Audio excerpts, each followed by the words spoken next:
આ તરફ જેતપુરના ઉદ્યોગનગર વિસ્તારમાં રાજકોટ ગ્રામ્ય એસઓજી પોલીસે બાતમીના આધારે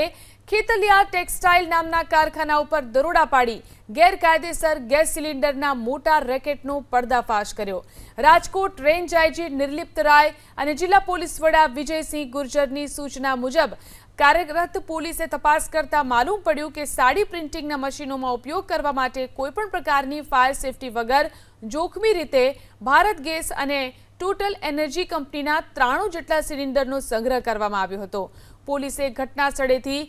2.67 લાખથી વધુની કિંમતના ભરેલા અને ખાલી ગેસના બાટલાઓ જપ્ત કરી કારખાનાના માલિક ફેનિલ પાદરિયા અને તેને ગેરકાયદે જથ્થો પૂરો પાડનાર મહાદેવ ગેસ એજન્સીના સંચાલક રાજ સાકરિયાની ધરપકડ કરી।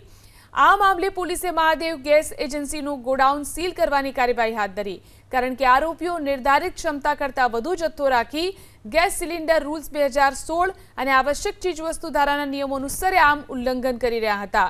બંને આરોપીઓ વિરુદ્ધ આવશ્યક ચીજવસ્તુ ધારાની કલમ 3 અને 7 એક્સપ્લોઝિવ એક્ટ તેમજ ભારતીય ન્યાય સંહિતાની વિવિધ કલમો હેઠળ આંતરસુંબા પોલીસ મથકે ગુનો નોંધી કાયદેસરની તપાસ તેજ કરી। પોલીસની આ કડક કાર્યવાહીને પગલે જેતપુરના ઔદ્યોગિક વિસ્તારમાં ગેરકાયદે જોખમી જ્વલનશીલ પદાર્થોનો સંગ્રહ કરતા તત્વોમાં ફફડાટ ફેલાયો।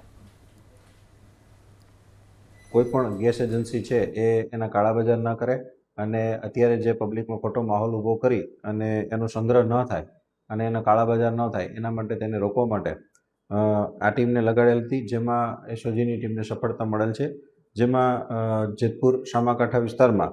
ખેતલિયા ટેક્સટાઇલ જે કારખાનું છે તેના માલિકે મહાદેવ ગેસ એજન્સી જે છે એની પાસેથી ટોટલ 93 બોટલ પોતાની પાસે સંગ્રહ કરીને રાખેલ હતો, જેમાંથી નાના મોટા કોમર્શિયલ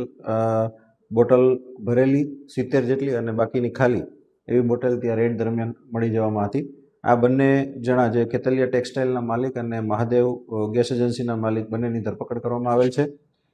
અને તેના વિરુદ્ધ એસેન્શિયલ કોમોડિટી એક્ટ તેમજ એક્સપ્લોઝિવ એક્ટ અને બીએનએસ હેઠળ એફઆઈઆર રજીસ્ટર કરી અને તેની ધોરણસર કાર્યવાહી અત્યારે ચાલુમાં છે।